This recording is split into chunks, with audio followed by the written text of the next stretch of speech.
Hello. ഇന്ന് ഞാനും അമ്മയും അനിയത്തിയും കൂടെ ഡ്രസ്സ് എടുക്കാൻ വന്നിരിക്കുകയാണ്. ഇപ്പോൾ ഉള്ളത് നമ്മുടെ തലശ്ശേരി കളേഴ്സിലാണ്. സോ ഡ്രസ്സൊക്കെ ഇങ്ങനെ നോക്കിക്കൊണ്ടിരിക്കുകയാണ്. ചിലതൊക്കെ കാണുന്നു, ഇഷ്ടപ്പെടുന്നു. ഞാനൊരു ട്രെൻഡ്സ് ഫാൻ ആയതുകൊണ്ട് തന്നെ എനിക്ക് എടുക്കുന്ന ഡ്രസ്സ് മിക്കപ്പോഴും ട്രെൻഡ്സ് ഒന്ന് തന്നെ ആയിരിക്കും.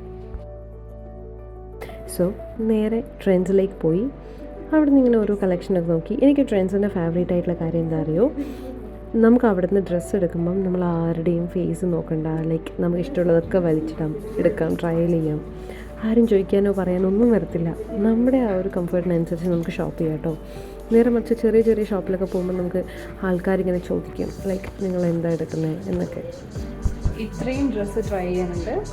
നമുക്ക് ഓരോന്നോരോന്നായിട്ട് ട്രൈ ചെയ്ത് നോക്കാം.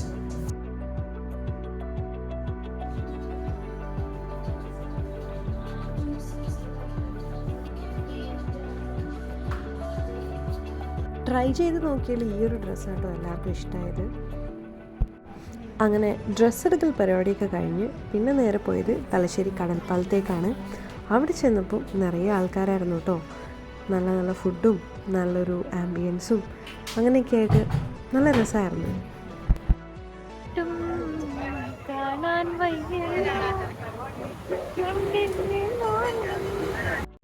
നിങ്ങൾക്കുണ്ട് ഇതുപോലെ കുട്ടിക്കളി മാറാത്തമ്മ? ഞങ്ങളുടെ വീട്ടിൽ 2-3 നായക്കുട്ടികളുണ്ട്. സോ അവർക്ക് കളിക്കാൻ വേണ്ടിയുള്ള കളിപ്പാട്ടം നോക്കാൻ വേണ്ടി പോയതാട്ടോ. ബട്ട് അവിടെ നിന്നുള്ള സാധനങ്ങൾ മുഴുവൻ എൻജോയ് ചെയ്യുന്നത് അമ്മയും നിത്യയാണ്. ഞാനും കൂട്ടത്തിലുണ്ട്. സോ ചുമ്മാ ഇങ്ങനെ ഒന്ന് വൈബൊക്കെ പിടിച്ച് അവിടുത്തെ കാര്യങ്ങളൊക്കെ എൻജോയ് ചെയ്ത് ഞങ്ങൾ നല്ലൊരു ഷോപ്പിങ്ങൊക്കെ ചെയ്തു.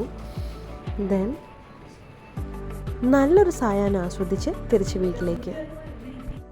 എനിക്ക് ഫുഡ് കണ്ടു കഴിഞ്ഞാൽ അതെനിക്ക് കഴിക്കണം കേട്ടോ. കഴിക്കുന്ന സമയത്ത് ഞാൻ വീഡിയോസൊന്നും എടുക്കാൻ നിൽക്കില്ല. പക്ഷേ ഇത് ഞാൻ കഴിച്ചില്ല, അതുകൊണ്ട് അതിൻ്റെ വീഡിയോ ഞാൻ എടുത്തു. ആൻഡ് ഒരു നല്ല രസമുള്ളൊരു ഈവനിങ് ആയിരുന്നു. അങ്ങനെ തിരിച്ച് നടന്നുകൊണ്ടിരിക്കുമ്പോഴാണ് എൻ്റെ കൂടെ പഠിച്ചിരുന്ന റിസ്വാന മുന്നിൽ വന്ന് പെടുന്നത്. അവളോട് വിശേഷങ്ങളൊക്കെ തിരക്കി പിന്നെ പോയത് വേറൊരു തുണിക്കടയിലേക്കാട്ടോ. അമ്മയ്ക്കും കുഞ്ചുവിനും ഒക്കെ ഡ്രസ്സ് വേണമായിരുന്നു. സോ എനിക്ക് ഞാൻ പറഞ്ഞല്ലോ, ഇങ്ങനെ ഡ്രസ്സ് എടുത്ത് തരിക, അവരതിനെക്കുറിച്ച് സംസാരിക്കുക, അതൊന്നും എനിക്ക് പേഴ്സണലി ഇഷ്ടമല്ല. അപ്പം ഞാൻ ആ സിറ്റുവേഷനിൽ നിന്ന് മാറി നിന്നു. പിന്നെ കുഞ്ചുവിന് മന്തി കഴിക്കണം എന്ന് പറഞ്ഞാൽ അങ്ങനെ മന്തി കഴിക്കാൻ വേണ്ടി പോയി. ഫുഡും കഴിച്ച് മടങ്ങി വരുന്ന വഴിയിൽ തുണിക്കട കണ്ടു. ഇങ്ങനത്തെ ഷോപ്പിൽ ഷോപ്പ് ചെയ്യാൻ എനിക്കിഷ്ടമാണ് കേട്ടോ. കാരണം നമുക്ക് ഇഷ്ടമുള്ളതൊക്കെ ഡിസൈൻ ചെയ്തെടുക്കാമല്ലോ. സോ ഇന്നേക്ക് അത്രയേ ഉള്ളൂ. Thank you so much for watching. By.